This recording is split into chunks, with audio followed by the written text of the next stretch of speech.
पालमपुर गांव में एक परिवार रहा करता था, जिसमें माता पिता, 2 भाई, एक बड़ी बहू रहा करते थे। दोनों भाई मिलकर घर चलाने के लिए साथ में काम किया करते। हर रोज की तरह एक दिन राजू और रमेश खेती करने के लिए निकलते हैं। तभी रमेश अपने पिता से कहता है, पिताजी, मैं सोच रहा हूँ कि मैं एक ट्रैक्टर खरीद लूँ। इससे हमारी बहुत मदद हो सकती है, क्योंकि आजकल के ज़माने में अब हल से भी ज़्यादा ट्रैक्टर से काम होता है। इससे खेती भी तेज़ी से होगी और मुनाफा भी ज़्यादा होगा। तुमने ये बात बिल्कुल सही कही। ट्रैक्टर रहने से कोई दिक्कत भी नहीं होगी। एक काम करो, तुम आज ही ट्रैक्टर खरीद लो। इतने में कमलेश रमेश को पैसे निकाल कर देता है। रमेश जाकर एक नई ट्रैक्टर खरीद कर ले आता है। अरे वाह भैया, आपने तो एक ट्रैक्टर खरीद भी लिया। चलो, अब कोई परेशानी नहीं होगी, अब मेहनत कम लगेगी। इस ट्रैक्टर से हमारे काम ना आसानी से हो सकते हैं। इससे तो मैं जल्दी जल्दी काम निपटाकर अपने कॉलेज भी चला जाऊंगा। ऐसे ही अब ट्रैक्टर से दोनों भाई मिलकर काम किया करते हैं। तभी एक दिन राजू अपने पिता कमलेश से कहता है, पिताजी, मुझे पेट्रोल के लिए पैसा चाहिए, मुझे कॉलेज जाना है। इस बार थोड़ा ज़्यादा पैसा देना, रोज़ रोज़ पेट्रोल ना खत्म हो जाता है। ये क्या लगा रखा है हर दिन? पैसे चाहिए, पैसे चाहिए। क्या तुम कभी बस से नहीं जा सकते? देखो, अभी मेरे पास पैसे नहीं है।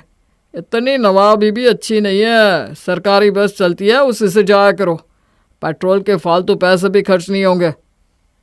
अच्छा, अभी बड़े भैया ने कुछ दिन पहले ट्रैक्टर के लिए पैसे मांगे तो आपने फट से दे दिए। आज मैंने कुछ पैसे मांगे तो अब मना कर रहा है, आपके पास पैसे नहीं है। रहने दीजिए पिताजी, मैं बस से ही चला जाऊंगा।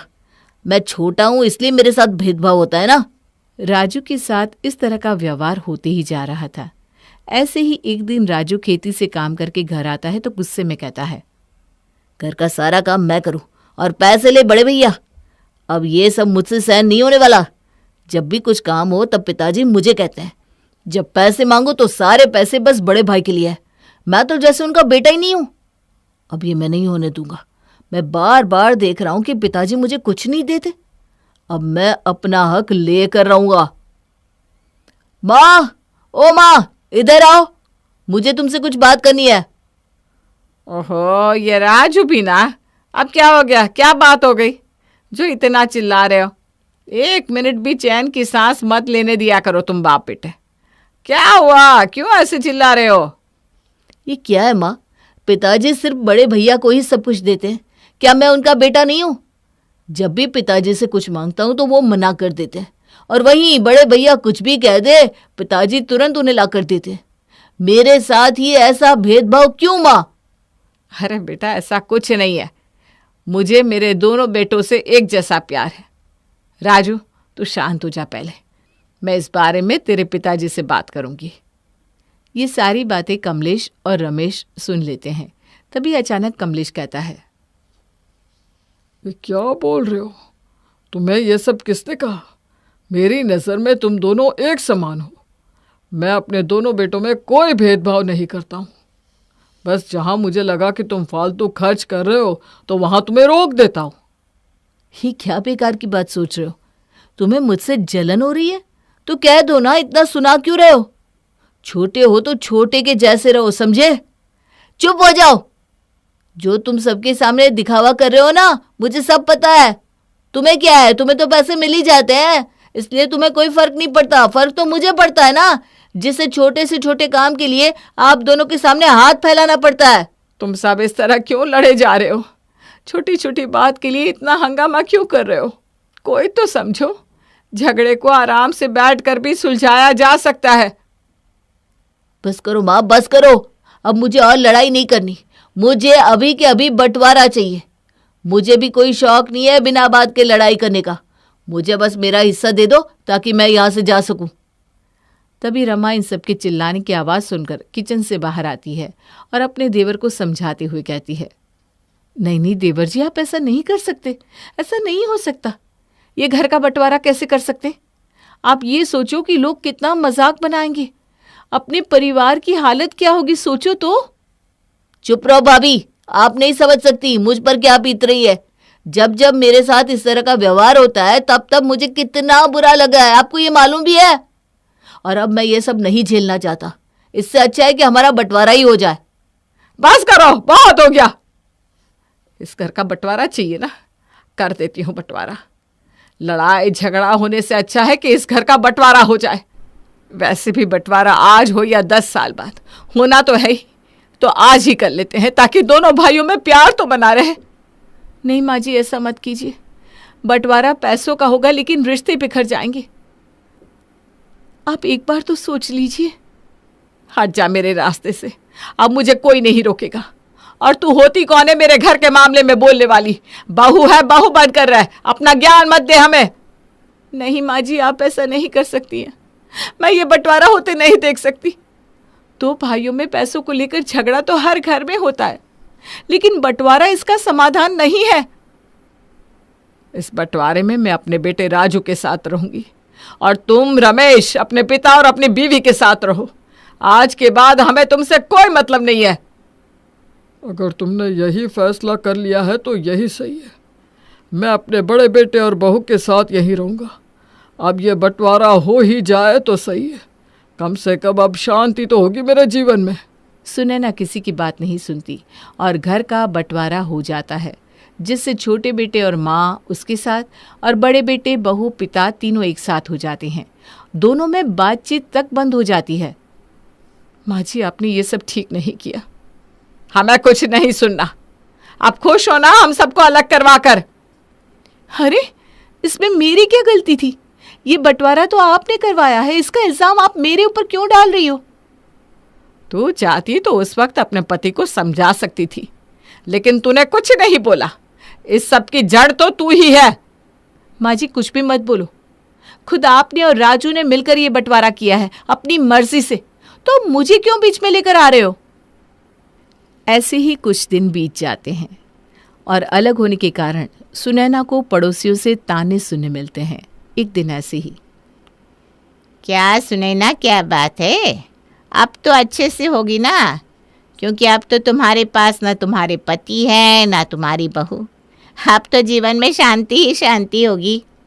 अरे कलमुही, तू कहना क्या चाहती है? मैं अच्छे से जानती हूँ। और तुझे क्या पड़ी है? तू जाकर अपना घर देख, समझी? मैं कैसी हूँ ये जानकर तू क्या करेगी? हाँ, ऐसे भी मुझे क्या, तुम चाहे जैसे भी रहो। ठीक है, मैं चलती हूँ। अपना ध्यान रखना। बड़े बेटे को तो घर से निकाल दिया, देखना कहीं छोटा तुम्हें घर से ना निकाल दे। ये डायन अपने आप को समझती क्या है? मैं घर नहीं संभाल पाऊंगी, मैं बहू नहीं ला पाऊंगी। अब मैं इसे बताती हूँ, इन सभी का मुंह तो बंद करवाना ही होगा। अब मैं लेकर आऊंगी बिल्कुल परी जैसी बहू। कुछ ही दिन बाद सुनैना अपने छोटे बेटे के लिए रिश्ता तय कर देती है और अगले ही दिन उसकी शादी कर देती है। जब ये बात बड़ी बहू रमा को पता चलती है तो वो खुशी से नाचने लगती है। अरे वाह, अब तो मैं जिठानी बनने वाली हूँ। मैं भी अपना हुक्म चलाऊंगी देवरानी पे। काश आज हम सब साथ में होते तो मैं भी अपनी छोटी देवरानी के आने की खुशियाँ मना सकती। मैं भी नाचती गाती, पूरा मोहल्ला सर पे उठा लेती। पर ऐसा नहीं है। चलो कोई नहीं, एक बार देवर जी को शादी करके आने दो, फिर मैं भी अपनी देवरानी को देख पाऊंगी। लेकिन कैसे? मेरी सास तो मुझे उस पार आने ही नहीं देंगी। और कुछ ही दिनों में राजू शादी करके बहू ले आता है।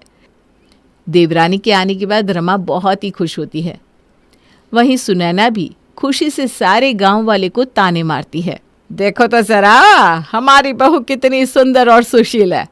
आओ आओ देखो भाई, इतनी सुंदर बहू है क्या पूरे गांव में किसी की? ज्यादा घूर कर मत देखना, नजर लग जाएगी मेरी बहू को। रमा भी छत के ऊपर खड़ी होकर अपनी देवरानी को देख रही थी, पर बड़ी बहू रमा अपनी देवरानी को नहीं देख पाती।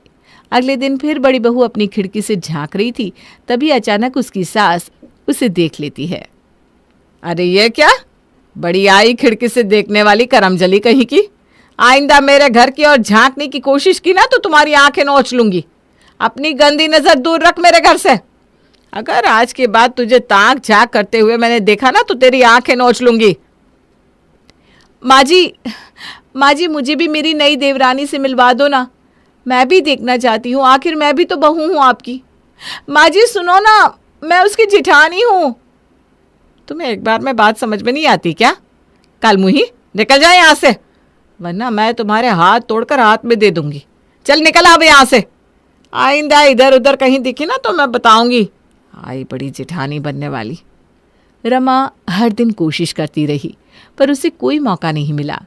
एक दिन अचानक उसकी सास कहीं चली जाती है और तब रमा छत से छोटी बहू के कमरे में घुस जाती है। अरे देवरानी जी, ये देखो मैं तुम्हारी जेठानी हूँ। तुम्हें देखने के लिए मैंने कितने पापड़ बेले हैं। कहाँ हो देवरानी जी, अब तो मुंह दिखाई कर दो। आप मेरी जेठानी हो? मुझे आपसे मिलकर बहुत खुशी हुई, पर सासू माँ ने तो आप सभी से बात करने के लिए मना किया है। ऐसा क्यों? मतलब वो इतना गुस्सा क्यों है आप लोगों से? मना कर दिया तो क्या हुआ, हम दोनों छुप छुप के बातें करेंगे, मिला करेंगे। आखिर तुम मेरी देवरानी हो, इतनी बात तो मानोगी ना मेरी? हाँ, लेकिन ऐसा हुआ क्या? माँ जी इतना गुस्से में क्यों है? मैं तुम्हें सब कुछ शुरू से बताती हूँ कि बात क्या है। रमा धीरे धीरे सब कुछ छोटी बहू सोनिया को बताती है। फिर आखिर बड़ी बहू और छोटी बहू मिलकर एक प्लान बनाती है जिससे कि दोनों फैमिली एक हो सके। अब हमें कुछ ऐसा करना होगा जिससे कि उन सबको समझ में आ जाए कि ऐसे अलग हो जाने से खून के रिश्ते खत्म नहीं होते। दीदी, क्यों ना हम दोनों मिलकर दोनों भाइयों को सबक सिखाए? हाँ देवरानी, तुम बिल्कुल सही कह रही हो। अब हमें ऐसा ही कुछ करना होगा ताकि ये परिवार पहले की तरह हंसता खेलता हो जाए। इसी तरह कुछ दिन दोनों एक दूसरे से छुप छुप कर मिलती और तरकीब निकालती। एक दिन छोटी बहू चुपके से बड़ी बहू को कॉल करती है। दीदी, मैंने एक आइडिया सोचा है। क्यों ना हम दोनों घर में कह दे कि राजू का एक्सीडेंट हो गया है और आप उधर कह देना कि बड़े भैया का एक्सीडेंट हो गया है। इसी में दोनों एक दूसरे से मिलने के लिए बेचैन हो जाएंगे और एक दूसरे का हाल पूछने के लिए कम से कम बात तो करेंगे। हाँ ठीक है, मैं ऐसा ही करती हूँ। मैं अभी जाकर उन्हें कहती हूँ। ठीक है दीदी, मैं भी इनको कहती हूँ। देखना सब कुछ सही हो जाएगा, मुझे भरोसा है। और दोनों मिलकर कुछ ऐसा ही करती हैं और दोनों की तरकीब रंग लाती है। सुनिए जी, सुनिए ना, मैंने अभी अभी सुना माँ के मुंह से कि देवर जी का एक्सीडेंट हो गया है। वो अभी हॉस्पिटल में भर्ती है। आप जाकर देखिए ना, सब कुछ ठीक तो है। क्या पता किस हाल में है देवर जी, आपको ना जाना चाहिए फौरन। उधर छोटी बहू सोनिया भी राजू से कहती है। सुनिए जी, मैंने अभी अभी सुना है कि बड़े भैया का एक्सीडेंट हो गया है। वो अभी हॉस्पिटल में भर्ती है, आपको देखने जाना चाहिए। ये सब सुनकर दोनों एक दूसरे से मिलने के लिए परेशान हो जाते हैं। इसी तरह दोनों बाइक निकालकर अस्पताल की ओर जाते हैं। तभी अचानक रास्ते में दोनों एक दूसरे से टकरा जाते हैं। अरे ये क्या, तुम यहाँ? मैंने सुना तुम्हारा एक्सीडेंट हो गया, इसलिए भाग भाग कर तुम्हें देखने आ रहा था। हाँ भैया, आप भी यहाँ? मैंने भी यही सुना कि आपका एक्सीडेंट हो गया है। मैं कितना घबरा गया था। भाई घबरा तो मैं भी बहुत गया था कि तुम्हें हो क्या गया, लेकिन ये सब किया किसने और क्यों? आखिर हमसे झूठ क्यों बोला? देख रहे हो ना राजू, आज भी हम दोनों में उतना ही प्रेम है जितना कि पहले था, पर न जाने किसकी नज़र लग गई हमारे घर को। आप बिल्कुल सही कह रहे हो भैया, मेरे कारण ही ऐसा हुआ। मुझे ऐसा नहीं करना चाहिए था। मैंने पैसों का बंटवारा तो कर लिया, लेकिन जो प्यार हमारे बीच में था उसका बंटवारा नहीं हो सका भैया। अरे नहीं छोटू, इसमें तुम्हारी कोई गलती नहीं है, मेरी भी गलती है। ताली एक हाथ से नहीं, दोनों हाथ से बजती है। जो हुआ सो हुआ, उसे भूल जाओ। चलो अब हम सब साथ में रहेंगे। हाँ भैया, आप बिल्कुल सही कह रहे हो। जो हुआ सो हुआ, उसे भूल जाते हैं। अब घर चलते हैं और माँ पिताजी से माफ़ी मांगते हैं। इतना कहकर वो दोनों अपने घर की ओर चले जाते हैं। वहाँ पहुँचते ही अचानक वो दोनों बहुओं को एक साथ देखते हैं। अच्छा, तो ये सारी प्लानिंग तुम दोनों ने मिलकर की थी? हाँ, हम दोनों ने मिलकर। क्या करते, आप लोगों की लड़ाई के चक्कर में हम देवरानी जेठानी को भी अलग रहना पड़ता था। इसी वजह से हम दोनों ने एक तरकीब निकाली और वैसा ही हुआ। तुम दोनों ने जो भी किया वो बिल्कुल सही किया। अगर आज ऐसा नहीं हुआ होता तो हम समझ ही नहीं पाते कि हम दोनों असल में एक दूसरे से कितना प्यार करते हैं। बस माँ पिताजी मान जाए, क्योंकि हम दोनों की वजह से उनके मन में भी खटास आ गई है। तभी अचानक उसकी सास उन सबको बात करते हुए देख लेती है। ये सब क्या है बहू? तुम्हें मना किया था कि बड़ी बहू के साथ बातचीत नहीं करनी, लेकिन तुमने मेरी बात नहीं मानी। तुम भी बिल्कुल अपनी जेठानी जैसी ही निकली। माँ जी मेरी बात तो सुनिए। मुझे कुछ नहीं सुनना। अभी के अभी इन लोगों को मेरे घर से बाहर निकालो। माँ रुक जाओ, पहले मेरी बात तो सुनो। सब सुन लूंगी, पहले तू इनको यहां से निकाल। तुझे याद नहीं कैसे ये लोग तेरा हक का हिस्सा मार लिया करते थे? माँ एक बार हमारी बात तो सुन लो। आखिर इतना गुस्सा क्यों हो कि हमारी शक्ल तक नहीं देखना चाहती आप? भूल गए क्या तुम लोगों ने कैसे मेरे बेटे को एक एक रुपए के लिए तरसा दिया था? माँ मेरी बात तो सुनो। और फिर राजू और रमेश ने मिलकर इस घटना के बारे में अपनी माँ को सब सच बताया। माँ ये जो भी देख रही हो, ये सब सोनिया और भाभी के कारण हुआ है। मुझे आज अपनी गलतियों का एहसास हो गया है। उस वक्त मैंने जो भी कहा बस गुस्से में कहा था। मुझे माफ़ कर दो माँ, मुझसे बहुत बड़ी भूल हो गई। मैं पागल हो गया था जो बंटवारा किया, लेकिन अब मुझे मेरी गलती का पछतावा है। चलो ना माँ, एक बार फिर से हम सब एक साथ में रहते हैं, हंसी खुशी। हाँ माँ, मुझे भी माफ़ कर दो। ये सब देखकर सुनैना बहुत खुश होती है। कोई बात नहीं, अंत भला तो सब भला। आखिर तुम सबको समझ में आ ही गया कि साथ रहना बहुत ही ज़रूरी है। अब मैं अपने पूरे परिवार के साथ रहूंगी। ये जो भी हुआ सब बड़ी बहू और छोटी बहू के कारण ही हुआ। अगर ये दोनों ना होते तो हम कभी एक नहीं हो पाते। मेरी दोनों बहुएं बहुत समझदार हैं। मुझे माफ़ कर दो बड़ी बहू, मैंने तुम्हें बहुत गलत समझा।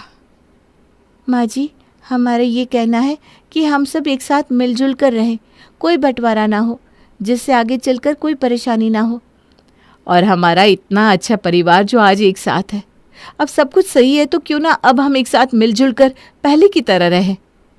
मुझे तो पता ही नहीं था कि हमारी दोनों बहुएं इतनी समझदार हैं। धन्यवाद माँ जी, आपने हमारी बात को समझा। इसी तरह अब सारी फैमिली एक साथ हो जाते हैं और खुशी खुशी जीवन बिताते हैं। मेरा नाम है हरिया, मैं काम करता हूँ बहुत बढ़िया, खाता हूँ खाना और रोज गाता हूँ गाना। अरे यार, आज तो बहुत देर हो गई। इस खतरनाक जंगल को देखकर तो मेरे हाथ पैर ठंडे हो गए हैं। अगर मैं वक्त पर गांव नहीं पहुंचा तो मालिक बहुत नाराज हो जाएंगे। तभी हरिया को एक आवाज सुनाई देती है। सुनिए हरु जी। अरे ये आवाज किसने दी? तभी हरिया को सामने कुछ दूर एक औरत खड़ी दिखाई देती है। अरे भाई, ये औरत अकेली इतनी रात को इस जंगल में क्या कर रही है? चलकर पूछना पड़ेगा। फिर हरिया अपनी बैलगाड़ी उस औरत के सामने लाकर रोक देता है और उससे पूछता है, अरे सुनिए, आप इतनी रात को इस खतरनाक जंगल में अकेली क्या कर रही हैं? तभी वो औरत मीठी आवाज में कहती है, अरे हरु जी, आप आ गए। मैं कब से आपका इंतजार कर रही थी। वैसे तो यहाँ से काफी लोग गुजर चुके हैं, लेकिन मैं खास आपका इंतजार कर रही थी। अच्छा, तुम सच कह रही हो? मुझे तो यकीन नहीं हो रहा है। वो क्या है ना, आज तक किसी ने मुझसे इतने प्यार से बात नहीं की। हाँ हाँ हरु जी, मैं सच कह रही हूँ। अब देर मत करिए और जल्दी से मुझे मेरे घर तक छोड़ दीजिए। हाँ हाँ, कौन सी बड़ी बात है, अभी छोड़ देता हूँ। आप मेरे पीछे बैलगाड़ी में बैठ जाइए और मुझे रास्ता बताते चलिए। फिर वो औरत हरिया की बैलगाड़ी में बैठ जाती है और हरिया बैलगाड़ी हाँकता हुआ आगे चल पड़ता है। फिर उस औरत के बताए हुए रास्ते पर चलते चलते हरिया बैलगाड़ी लेकर एक काली गुफा के आगे आकर रुक जाता है। हरिया उस औरत से पूछता है, हाँ देवी जी, आपका घर कहाँ है? यहाँ तो एक गुफा के अलावा और कुछ नहीं है। तभी अचानक वो औरत हवा में उड़ने लगती है। देखते ही देखते उसका सुंदर रूप एक डरावनी चुड़ैल में बदल जाता है और वो जोर जोर से हंसती है। अरे तू तो एक नंबर का बेवकूफ निकला। तू तो बड़ी आसानी से मेरी बातों में आ गया। अरे मर गया रे, ये तो एक चुड़ैल है। हे भगवान बचा ले, ये तो बड़ी डरावनी दिखाई दे रही है। और फिर अगले ही पल हरिया की बैलगाड़ी में रखा सारा सामान हवा में उड़ता हुआ उस काली गुफा के अंदर चला जाता है और वो चुड़ैल भी उस गुफा के अंदर जाकर कहीं गायब हो जाती है। हरिया ये नजारा देख बुरी तरह घबरा और परेशान हो जाता है। अरे ये चुड़ैल तो मेरा सारा सामान लेकर गुफा में गायब हो गई। अब क्या होगा? अगर मैं गांव खाली हाथ गया तो मालिक मेरी अच्छी खबर लेंगे। मेरी इस बात का कोई यकीन भी नहीं करेगा। फिर आखिर वही हुआ। हरिया के मालिक चंपक सेठ को हरिया की किसी भी बात पर रत्ती भर भी यकीन नहीं हुआ। चंपक सेठ को लगा हरिया झूठ बोल रहा है और उसने ही लालच में आकर सारा सामान हड़प कर लिया है। फिर हरिया को बेईमान समझकर चंपक सेठ उसे काम से निकाल देता है। अगले दिन अपनी दुकान में परेशान बैठा चंपक सेठ गुस्से में बड़बड़ाता है। अरे दुकान में तो सामान बिल्कुल भी नहीं है। अब मुझे ही शहर जाकर सामान लाना होगा। फिर वो अपनी बैलगाड़ी लेकर शहर चला जाता है। शहर से सामान लेकर जब चंपक सेठ वापस गांव लौट रहा होता है, तभी उसे एक आवाज सुनाई देती है।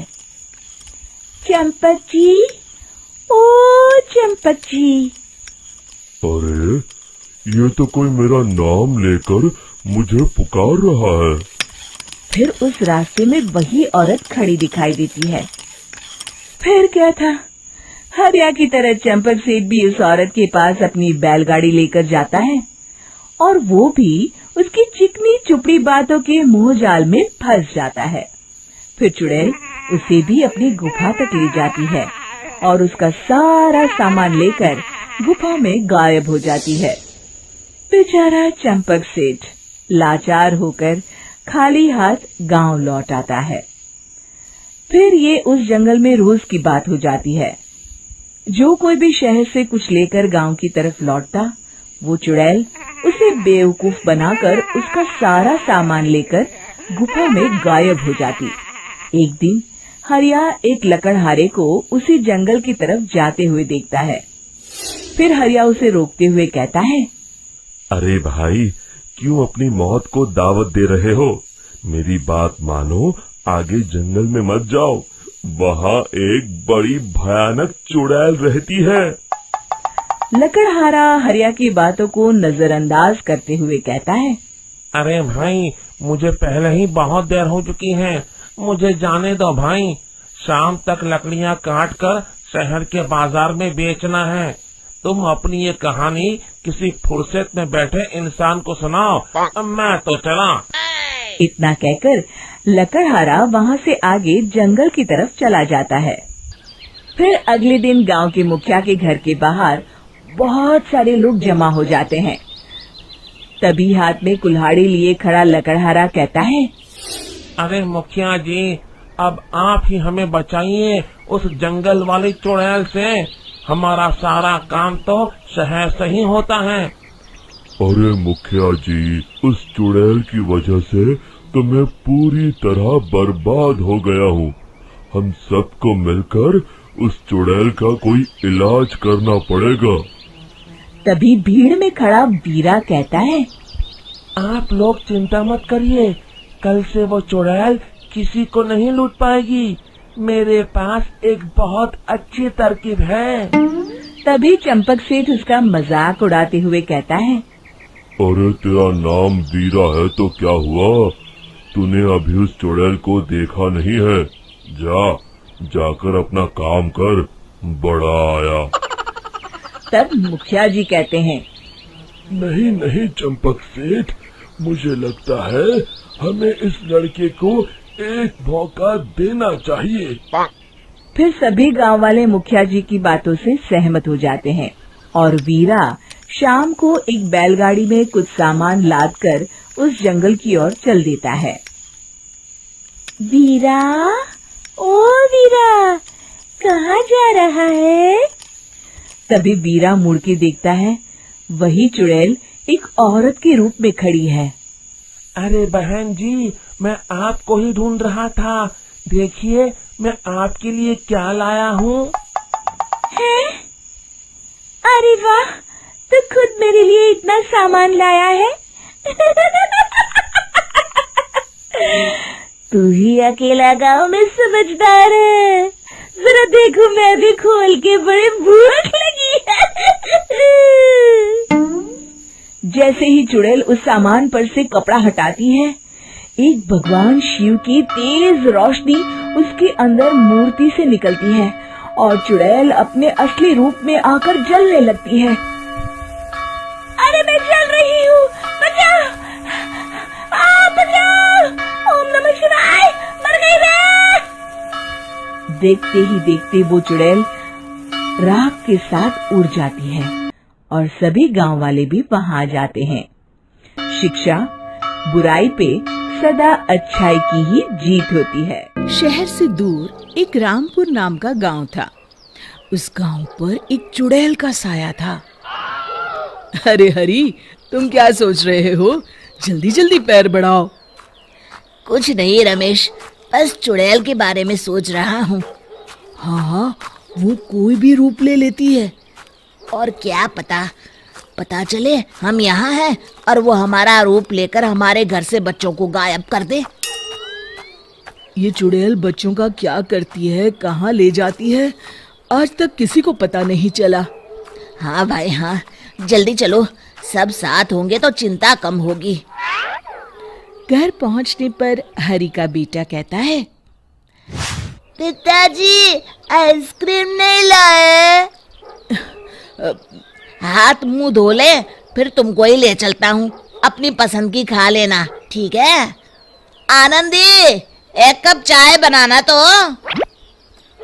ये कहकर वो बाथरूम में जाता है और तभी वहां चुड़ैल हरी का रूप लेकर आती है। गोलू बेटा, चलो आइसक्रीम खाकर आते हैं। जी पिताजी। हाँ, पर जल्दी आना जी। तभी हाथ में तौलिया लिए हरी बाथरूम से बाहर आता है। किससे बात कर रही हो? किसे जल्दी आने को बोल रही हो?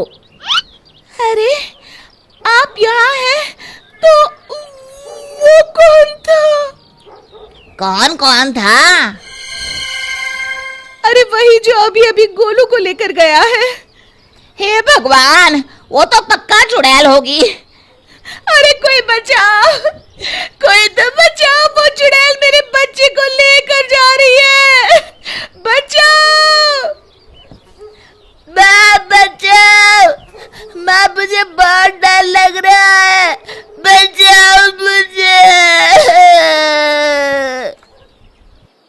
उस दिन के बाद से गांव में सभी लोग अपने बच्चों को छुपा कर रखते। यदि धोखे से भी शाम के बाद चुड़ैल को कोई बच्चा दिख जाता तो वो उसे फौरन उठा कर ले जाती।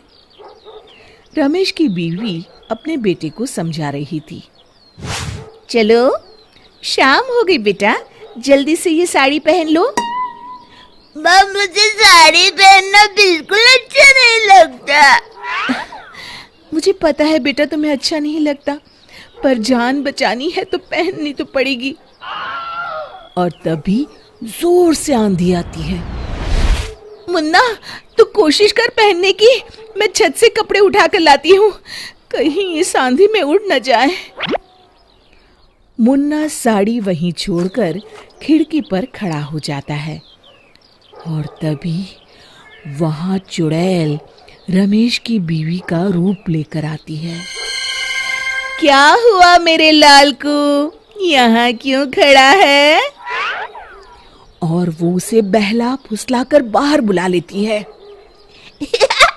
सच्ची? चलो माँ। तभी मुन्ना की माँ कमरे में आई। उसने देखा मुन्ना वहां नहीं है। हे भगवान, ये लड़का भी।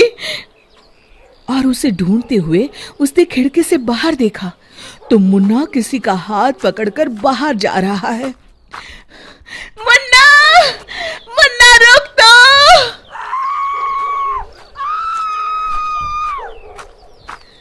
पर तब तक वो चुड़ैल अपने असली रूप में आई और मुन्ना को लेकर उड़ गई।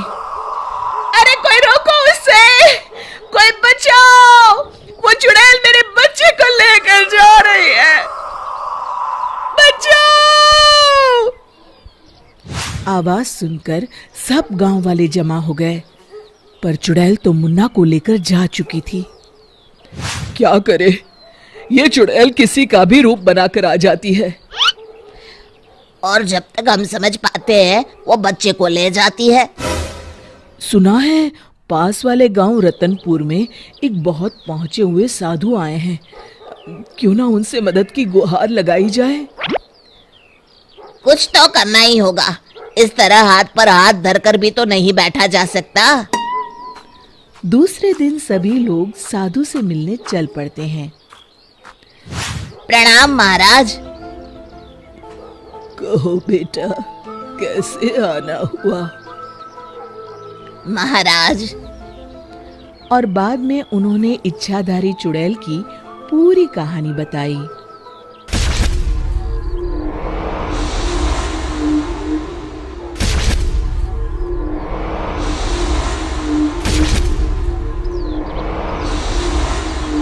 साधु महाराज ने आंखें बंद की और थोड़ी देर में खोली और फिर बताया। उन बच्चों को उस चुड़ैल ने एक गुफा में डाल रखा है। महाराज, अब आपका ही सहारा है। हमें बताओ हम क्या करें? हम सभी के बच्चे उस चुड़ैल के चंगुल में हैं। हाँ हाँ, अब तो बस 2-4 बच्चे ही बचे हैं गांव में। इसका एक उपाय है, पर उसके लिए किसी को उस चुड़ैल के साथ उस जगह पर जाना होगा जहां उसने बच्चों को रखा हुआ है। पर महाराज, वो सिर्फ बच्चों को ले जाती है। मैं अपनी शक्ति से किसी को भी एक रात के लिए बच्चा बना सकता हूँ। इस तरह तुम लोग उसकी गुफा का पता आसानी से लगा सकते हो। मुझे क्यों देख रहे हो? मैंने उस चुड़ैल को देख रखा है, मैं तो रास्ते में ही बेहोश हो जाऊंगा। उसको भेजो ना। अरे मेरी तो अभी शादी भी नहीं हुई, मैं कैसे जा सकता हूँ? अरे चला जाना, हो सकता है चुड़ैल तुझसे ही शादी कर ले। कोई लड़की तो वैसे भी तैयार होने वाली है नहीं। तो तुम्हें क्यों नहीं जाते? तुम ही चले जाओ। और तभी हरि ने कहा, महाराज मैं जाऊंगा, आप उपाय शुरू कीजिए। साधु ने कमंडल से जल लेकर कुछ मंत्र पढ़े और देखते देखते हरि एक बच्चे में बदल गया। अब बताइए महाराज, मुझे क्या करना होगा? इस मंत्र के उच्चारण से तुम वापस अपने असली रूप में आ जाओगे। लो ये भभूति। इसका क्या करना होगा? तुम्हें किसी तरह उसकी गुफा के रास्ते के बाहर इससे एक लाइन बना देनी है जिसे वो पार नहीं कर पाएगी और हमेशा के लिए गुफा में कैद हो जाएगी। ठीक है महाराज। अब हरि गांव में जाकर चुड़ैल का इंतजार करने लगा और तभी वहां चुड़ैल पहुंची। अरे वाह, आज तो बड़ी आसानी से मुझे मेरा शिकार मिल गया। अब आएगा मजा। अब 100 बच्चे पूरे हो जाएंगे। बस फिर और एक। रानी अपने परिवार वालों के साथ काफी खुश थी, और आखिर वो खुश होते भी क्यों नहीं। उसके ससुराल वालों की सोच खुले विचारों वाली जो थी, पर अक्सर बाहर काम करने के चलते रानी न तो अपने पति को समय दे पाती और ना ही अपने घर वालों को। ऐसे ही एक रात रानी अपना फोन बेड पर पटककर अपने सर पर हाथ रखकर बैठ जाती है। रानी को इतना परेशान देखकर रोहित उसके पास आता है और उसकी परेशानी का कारण पूछता है। क्या हुआ रानी, तुम इतने परेशान क्यों हो? क्या बताऊं रोहित, मैं बहुत थक गई हूँ। कल संडे है और संडे वाले दिन भी मुझे ऑफिस बुला रहे हैं। कभी कभी तो मैं अपने ऑफिस से बहुत परेशान हो जाती हूँ, पर क्या करूँ, ऑफिस छोड़ भी तो नहीं सकती ना। पर आप कर भी क्या सकते हैं। देख लो, तुम्हें जैसा ठीक लगे वैसा करो। रोहित वहां से उठकर सोने चला जाता है। रानी भी सो जाती है और अगली सुबह रानी सबके उठने से पहले ही ऑफिस चली जाती है।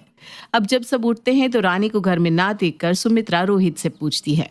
रोहित, बहू कहाँ चली गई सुबह सुबह? आज उसकी कुछ अर्जेंट मीटिंग थी, इसलिए उसको आज जल्दी ऑफिस जाना पड़ा। बहू भी ना अपने घर का जरा भी नहीं ख्याल रखती। ये नहीं कि आज संडे है घर पर रहूं, घर का ख्याल रखूं। अरे मेरी तबीयत भी ठीक नहीं है, नेहा भी कॉलेज के काम से बाहर ही रहती है। घर में उसका छोटा बच्चा भी तो है, उसका भी ख्याल नहीं उसको। माँ, आपको पता है वो भी परेशान है। कल रात वो उदास थी क्योंकि वो भी थक जाती है। हमें इस चीज का थोड़ा ध्यान रखना होगा। रोहित और सुमित्रा आपस में बात कर ही रहे थे, तभी उनके दरवाजे पर किसी की दस्तक होती है। जा बेटा, देख कौन आया है। सुमित्रा की बात सुनकर रोहित दरवाजा खोलता है, जहां वो देखता है कि उसकी पड़ोसन की बेटी काजल उसके दरवाजे पर अपने हाथ में खाना लिए खड़ी है। अरे काजल, तुम यहाँ, और तुम्हारे हाथ में क्या है? अरे कौन है? किससे तू इस तरह खड़े होकर बात कर रहा है? मैं हूँ आंटी काजल। हटो, अब मुझे आंटी जी से बात करने दो कि मैं यहाँ क्यों आई हूँ। काजल रोहित को साइड कर अंदर जाती है और टेबल पर खाना रख के कहती है। आंटी जी, मैं हूँ। भाभी जब सुबह जा रही थी ना, तब उन्होंने मुझे कहा था कि आज उन्हें जल्दी निकलना पड़ रहा है, वो आप लोगों के लिए खाना नहीं बना पाई, इसलिए उन्होंने मुझे खाना देने को कहा था। कह रही थी मैं आपका ध्यान रखूं क्योंकि आपकी तबीयत ठीक नहीं है। काजल के मुंह से ये बात सुनकर सुमित्रा की आंखें भर जाती है और वो अपने शब्दों को याद करते हुए बोलती है। मैं भी न जाने क्या क्या बोल रही थी बहू को। वो बेचारी मेरे बारे में कितना सोचती है, और एक मैं हूँ जो अपनी ही बहू को न जाने क्या क्या बोल देती हूँ।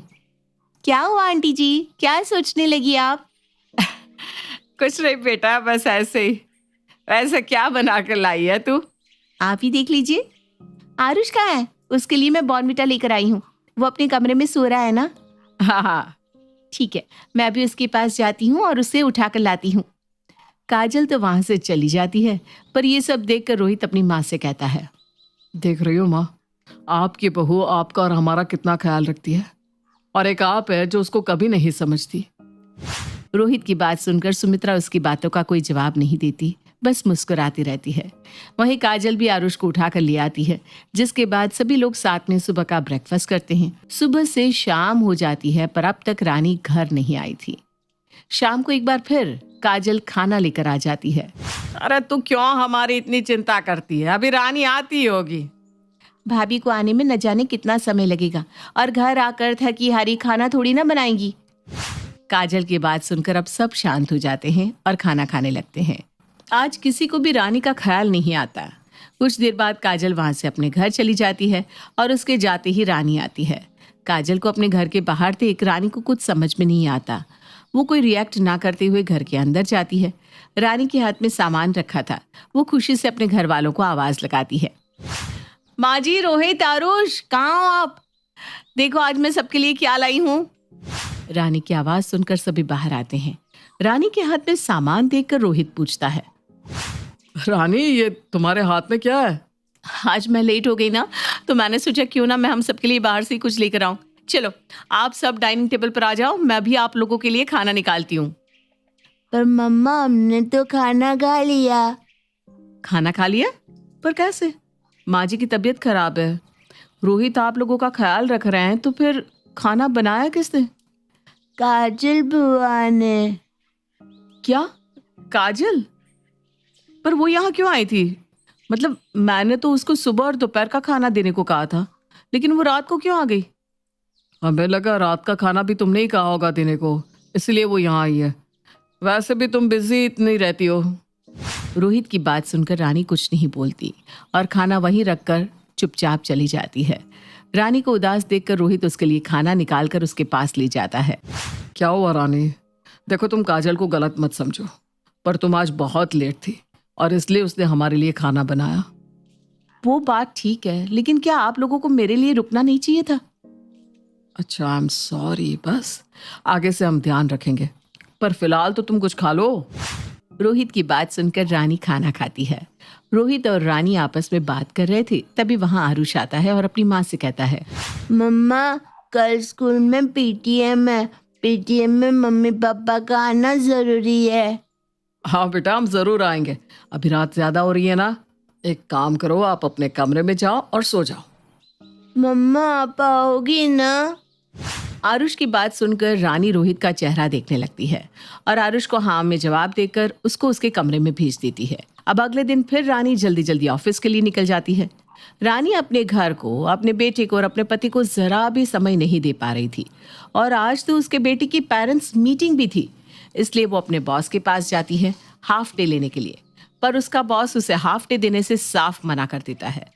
वहीं आरुष अपनी माँ की राह देखता रहता है, पर रानी नहीं आती। तभी काजल वहां साड़ी पहन कर आती है। रोहित, आज भी भाभी नहीं आई। अगर तुम बुरा ना मानो तो क्या मैं आरुष की पीटीएम में आऊं, उसकी बुआ बनकर? वैसे भी यहाँ नेहा नहीं है, आंटी बीमार है, तो क्या मैं... काजल की बात सुनकर रोहित उसको हाँ कर देता है और आरुष की पेरेंट्स मीटिंग को अटेंड करता है। शाम को जब रानी घर आती है तब, आई एम सो सॉरी बच्चा, मुझे छुट्टी नहीं मिली। मैंने बात की थी सर से, बट मम्मा, मुझे आपसे बात ही नहीं करनी। आरुष वहां से चला जाता है और रानी रोहित की तरफ देखने लगती है। रोहित, सच में मैं आना चाहती थी, पर बस करो रानी, कोई बात नहीं, तुम्हारी जगह काजल ने अटेंड कर ली मीटिंग। रोहित, मैं ये क्या देख रही हूँ? मतलब मैं ऑफिस में बिजी क्या हुई, काजल का आना जाना कुछ ज्यादा ही नहीं हो गया? हर चीज में काजल। अरे तो क्या हो गया? अब तुम अपने बच्चे को टाइम नहीं दे रही, इसमें हमारी तो गलती नहीं है ना? रोहित भी आज रानी से गुस्से में बात करके वहां से चला जाता है। इस बात से परेशान रानी भी उदास हो जाती है और अब वो काजल के बारे में कुछ ज्यादा ही सोचने लगती है। अगली सुबह रानी जब अपने ऑफिस जा रही थी तो उससे पहले वो काजल से मिलती है। आइए ना, बैठिए। नहीं काजल, मैं बैठने नहीं बल्कि तुम्हें कुछ समझाने आई हूँ। थैंक यू, तुम इतना ख्याल रख रही हो, पर अब से तुम मेरे घर के मामले में मत आओ। मतलब अब मेरे घर में मत आना, चाहे कुछ भी हो जाए। मैं अपनी फैमिली को देख लूंगी, समझी? काजल कुछ नहीं समझ पाती। वहीं रानी भी अपनी बात बोलकर चली जाती है और परेशान होकर ऑफिस में हेड डाउन करके लेट जाती है। सपने में काजल रानी के मना करने के बाद भी रानी के घर जाती है और सबका ख्याल रखती है। उसका ऐसा नेचर देखकर सुमित्रा उससे कहती है, काजल, सच में तू बहुत अच्छी है। और एक मेरी बहू को देख, वो इतनी बिजी है, होश और हवास ही नहीं है अपने घर का। पता नहीं क्यों मैंने अपने बेटे की शादी उससे करा दी। मुझे तो तुझे अपनी बहू बनाना चाहिए था, पर कोई बात नहीं, वो कौन सा घर में रहती है, आज से तू ही मेरी बहू है। नहीं नहीं नहीं, काजल मेरी जगह नहीं ले सकती, मैं आपकी बहू हूँ माँ जी। नहीं नहीं नहीं नहीं नहीं, काजल नहीं। रानी चिल्ला रही होती है, तभी उसके चेहरे पर पानी आता है और वो सपने से बाहर आती है। रानी अब एक झटके से उठ जाती है और अपने आसपास देखने लगती है। क्या हुआ रानी, ये ऑफिस है, क्या सोच रही है तू, क्यों चिल्ला रही है? सॉरी, वो मैं थोड़ी परेशान हूँ। ऑफिस में हलचल देख रानी का बॉस उसके पास आता है और उसे अपने कैबिन में बुला लेता है। रानी, आई थिंक तुम्हें रेस्ट की जरूरत है, इसलिए तुम लीव पर जा सकती हो। अपने बॉस की बात सुनकर रानी खुश हो जाती है और वो 1 महीने का लीव लेकर अपने फैमिली के साथ टाइम स्पेंड करती है। इस तरह से अब रानी अपने परिवार को टाइम देती है। मेरी शादी हो रही है। माँ, मैं तो आपसे दूर हो जाऊंगी। कैसे रहूंगी दूर माँ? तो दुखी हो रही है या खुश हो रही है? दूर जाने की खुशी है या गम पता ही नहीं चलता। फिर बोले तुम मेरी बेटी को? अरे बेचारी हंसती ही तो है, अब बच्चा हंस रहा है तो भी दिक्कत। अरे बच्चा क्यों हंस रहा है, कहाँ हंस रहा है, ये भी तो देख लिया करो। बस बच्चे की हंसी में कुर्बान हो रहे हो। अब माँ तो सारा दिन बेटी के साथ रहती है। अब वो जानती है कि बेटी के हंसने का कारण क्या होता है, कब होता है और क्यों क्यों होता है। फिर वो दिन भी आ जाता है जब बेटी हंसों की विदाई हो रही थी। माँ रो रही थी, सास समझा रही थी, लेकिन बेटी चिंता ना करें बहन जी, आपकी बेटी हमारी बेटी जैसी ही है। हम पूरा ख्याल रखेंगे, रोइए मत समधन जी। माँ आप ना अपना ख्याल रखना। और मेरी याद आए ना तो ऐसे ही रो लेना माँ, जैसे मैं रो रही हूँ। अरे बेटा, माँ रो रही है तू हंस रही है। माँ ना मेरा बेटा लाखों में एक है, लेकिन माँ से बिछड़ने का दर्द थोड़ा तो होना ही चाहिए ना। वो रो रही है बहन जी, बस थोड़ी अदा अलग है उसकी। वो तो ठीक है भाई साहब, लेकिन क्या बहू ऐसे ही हंसते हुए रोती है? बस समझ लीजिए कि आप लोगों के घर से आज से रोना धोना खत्म। मेरी बेटी हमेशा हंसेगी, दुख में भी और सुख में भी। और जहाँ बहू बेटी हंसती है वो घर स्वर्ग बनना तो तय है। हाँ जी, और घर वाले स्वर्गवासी। चलो अब तो हो लिया ब्याह, कोई कुछ नहीं कर सकता। तो हमारी हंसा बहू आ जाती है ससुराल, मायके से यहाँ आने के बाद। बहू, ओ बहू, वो कल घर में सब मोहल्ला तुझे देखने आएगा तो तैयार रहना। जी माँ जी, अब तो शगन में पैसे भी मिलेंगे। क्यों? जरूर जरूर, मैं तो तैयार हो जाऊंगी पक्का। तो शगुन के लिए अगले दिन बहू टिप टॉप से तैयार हो जाती है। तो आ जाती है आसपास की सारी बुढ़िया बहू के दर्शन करने के लिए। वही बहू एक से बढ़कर एक बुढ़िया की रेंज है माँ जी आप लोगों के मोहल्ले में। कोई हम लोगों की उम्र का नहीं है क्या? कैसी बात कर रही है बहू, बड़े बुजुर्गों के लिए ऐसा नहीं कहते। अरे क्या बात हो रही है सास बहू के बीच में? नहीं आंटी जी, कुछ नहीं। आंटी क्या होता है? चाची बोलो चाची बेटा, तेरा पति भी यही बोलता है। वैसे तेरे पति को ना कमर में चढ़ाकर मेला दिखाने ले जाती थी मैं, लेकिन बहू एक बार गिर पड़ी थी बहुत जोर से, तब से कमर हिल गई। बहू बुढ़िया की बात सुनकर जोर जोर से हंसने लगती है। कब, कैसे, कहाँ गिर पड़ी? अब बोलिए तो।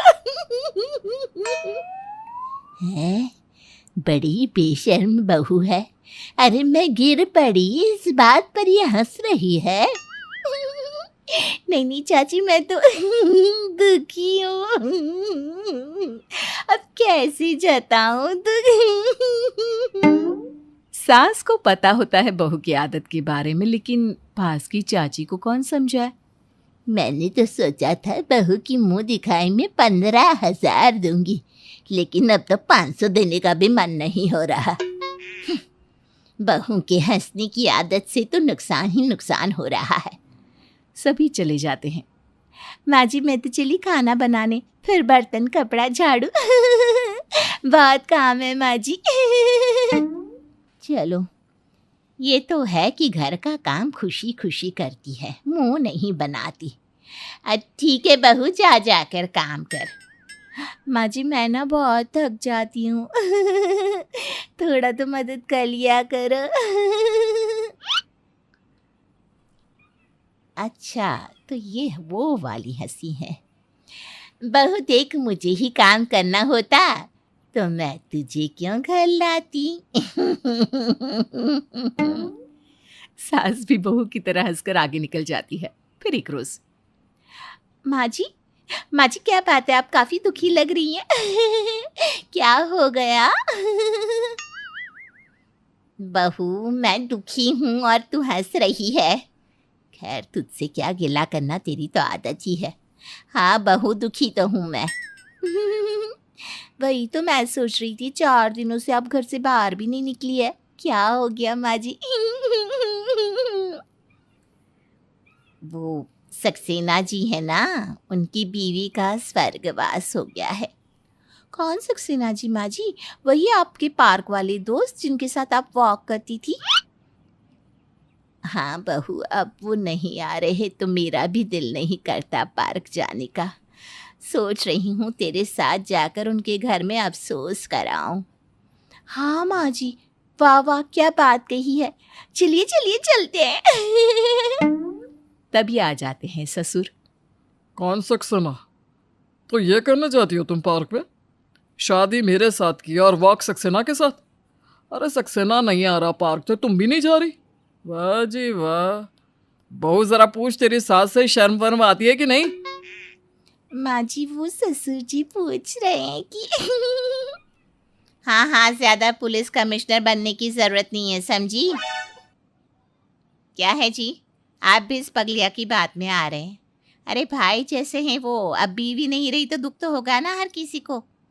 भाभी थी वो मेरी भी, भले ही मुंह बोली ही क्यों ना हो। ससुर सास की बात को समझ जाते हैं, लेकिन बहू के साथ अफसोस करने जाना सास को कितना महंगा पड़ जाता है, ये भी देखिए।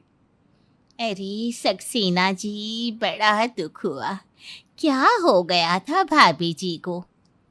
अब क्या बताऊं पुष्पा बहन, उम्र का तकाजा है। जाना लिखा था तो साथ छोड़ गई। सास सक्सेना को रोता देखकर उसकी पीठ पर हाथ रख देती है।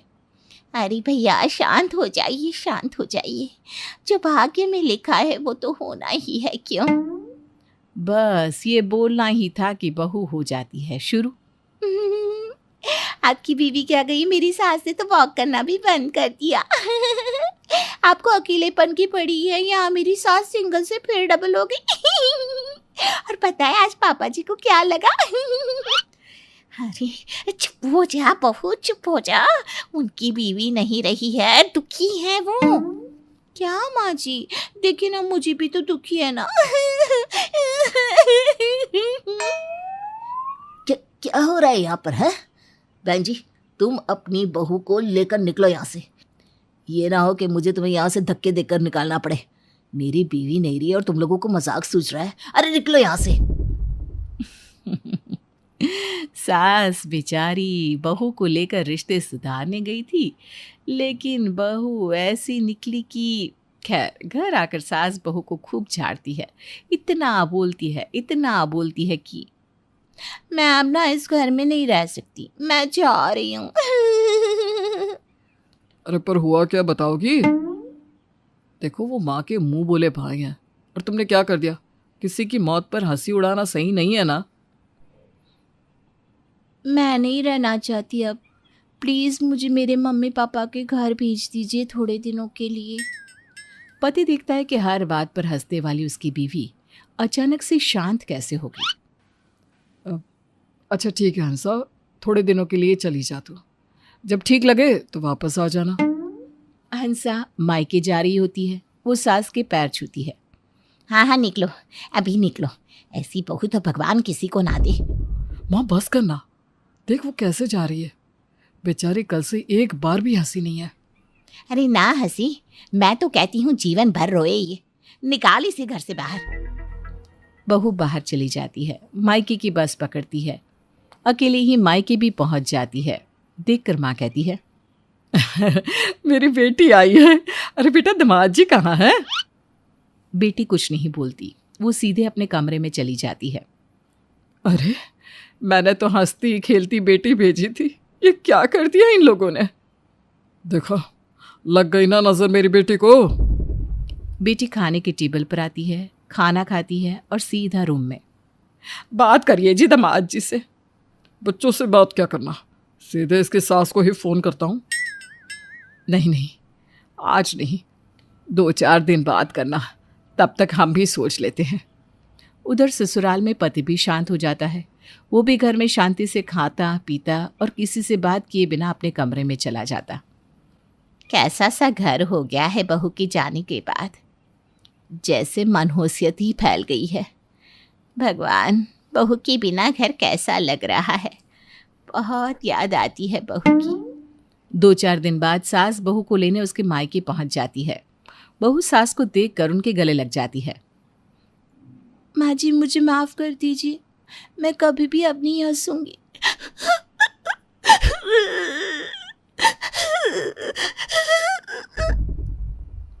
ना ना ना मेरी बेटी, तू तो हंसती ही अच्छी लगती है। जो गया वो तो चला गया, हम क्यों रोए? हमें तो जिंदगी जीनी है ना, तेरे बिना सब बेकार है। बहू तू तो चिड़िया है हम लोगों के घर की, तेरा पति भी तेरे बिना दुखी रहता है। सास बहू की माता पिता से मिलकर अपनी बहू को घर ले आती है। अब बहू हंसती तो है, लेकिन वहीं हंसती है जहां हंसना जरूरी है।